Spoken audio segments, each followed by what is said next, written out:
I found that nothing in life is worthwhile unless you take risks. Nothing. Nelson Mandela said, "There is no passion to be found playing small and settling for a life that's less than the one you're capable of living." Now, I'm sure in your experiences in school and applying to college and picking your major and deciding what you want to do with life, I'm sure people have told you to make sure you have something to fall back on. Make sure you got something to fall back on, honey. But I never understood that concept, having something to fall back on. If I'm going to fall, I don't want to fall back on anything. I want to fall forward. I figure at least this way I'll see what I'm going to hit. Without consistency, you'll never finish. So do what you feel passionate about. Take chances. Don't be afraid to fail. There's an old IQ test, was 9 dots, and you had to draw 5 lines with a pencil within these 9 dots without lifting the pencil. The only way to do it was to go outside the box. Don't be afraid to think outside the box. Don't be afraid to fail big, to dream big. But remember, dreams without goals are just dreams. Reggie Jackson struck out 2,600 times in his career, the most in the history of baseball. But you don't hear about the strikeouts. People remember the home runs. Fall forward. Thomas Edison conducted 1,000 failed experiments. Did you know that? I didn't know that.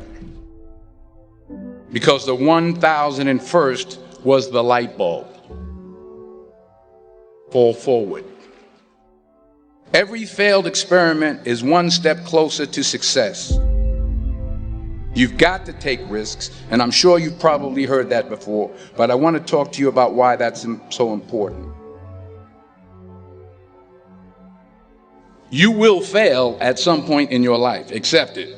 You will lose. You will embarrass yourself. You will suck at something. There's no doubt about it. And I know that's probably not a traditional message for a graduation ceremony, but hey, I'm telling you, embrace it, because it's inevitable. Us to life, they say. And now we have to go to the grave together.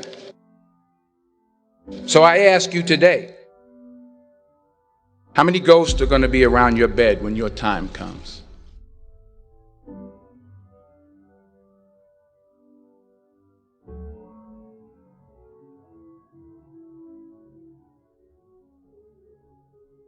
I just got back from South Africa. It's a beautiful country, but there are places there with terrible poverty that need help.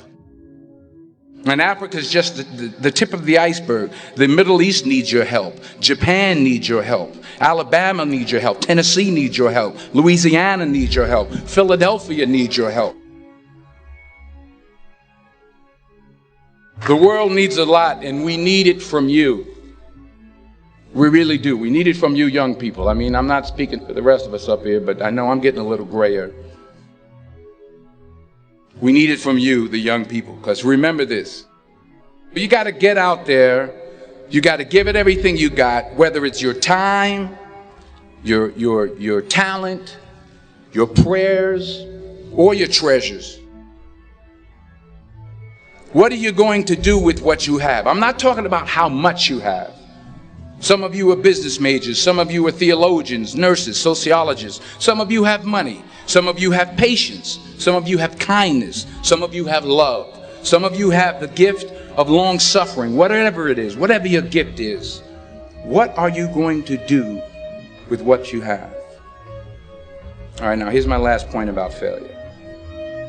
Sometimes it's the best way to figure out where you're going.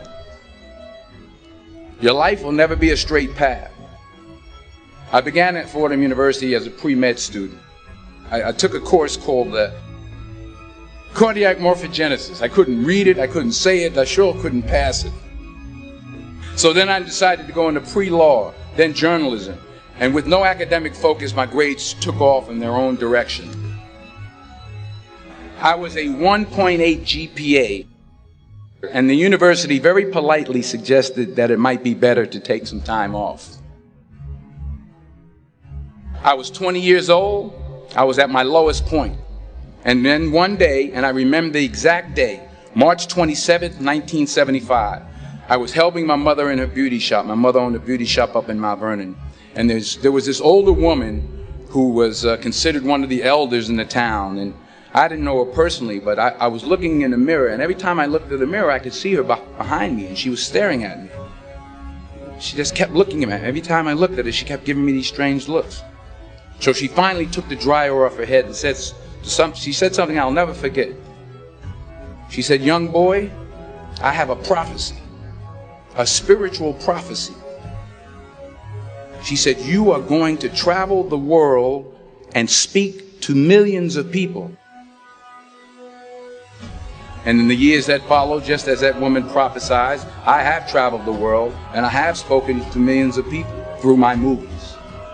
Millions who up till this day couldn't see me, who up till this day I couldn't see while I was talking to them, and they couldn't see me, they could only see the movie. They couldn't see the real me. But I see you today, and I'm encouraged by what I see. And I'm strengthened by what I see. Because taking risk is not just about going for a job. It's also about knowing what you know and what you don't know. It's about being open to people and to ideas. The chances you take, the people you meet, the people you love, the faith that you have, that's what's going to define you. Never be discouraged. Never hold back. Give everything you got. And when you fall throughout life, remember this: fall forward.